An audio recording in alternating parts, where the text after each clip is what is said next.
Uzun HTML dersi 28. qism HTML obyekt. Birinci HTML'deki object elementi. Objektning roli HTML yordamchisi, ya'ni qisturmani qo'llash. Yordamchi qo'llanishchan programma helper application tor ko'rgich tarafidan qo'zg'atildi.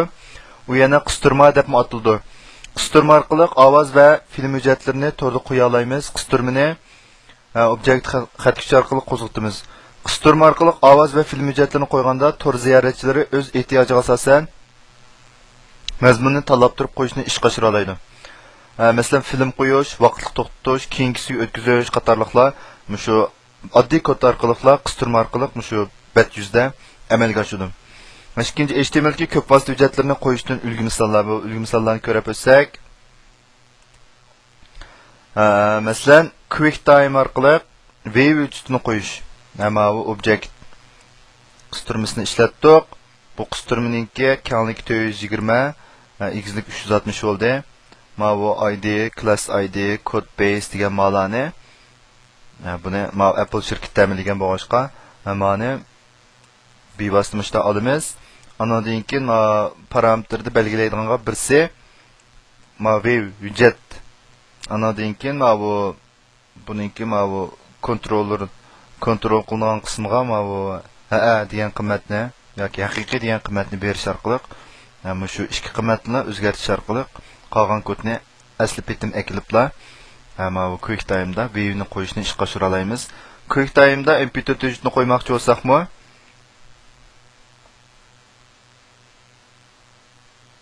buningki qaraydigan bo'lsak, bu ikki hujjatningki bosh qismlari o'xshash.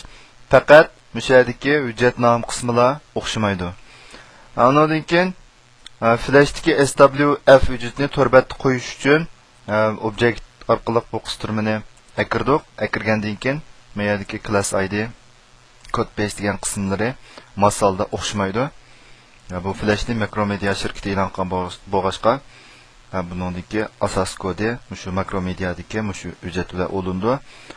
Undan keyin buningki hujjatning qo'yilish nomi maya keladi. Boshqa shu flash hujjatlarini qo'ymoqchi bo'lsak, shu hujjat nomini o'zgartirib olsak ham bo'ladi. Andan keyin Windows Media Player'dagi WMV hujjatini qo'yish uchun buningki kodi bir qadar ko'p. Lekin bu Windows mashg'ulot sistemasiga qo'shilgan kompyuterlarda asosan Windows Media Player bo'lganligi uchun bizmo shu qo'yishni tanlab ishlasak bo'ldi. Bu yerda mayadagi 3D cheket WMV degan qismi ikkisi dal shu hujjatningki ulanish adresi bilan hujjat nomi hisoblandi. Biz mush qiymatni o'zgartirish orqali qolgan qismi asli petim kelsa bo'ladi. Andan keyin shu WMV hujjatni qo'yishni ishga oshira olamiz.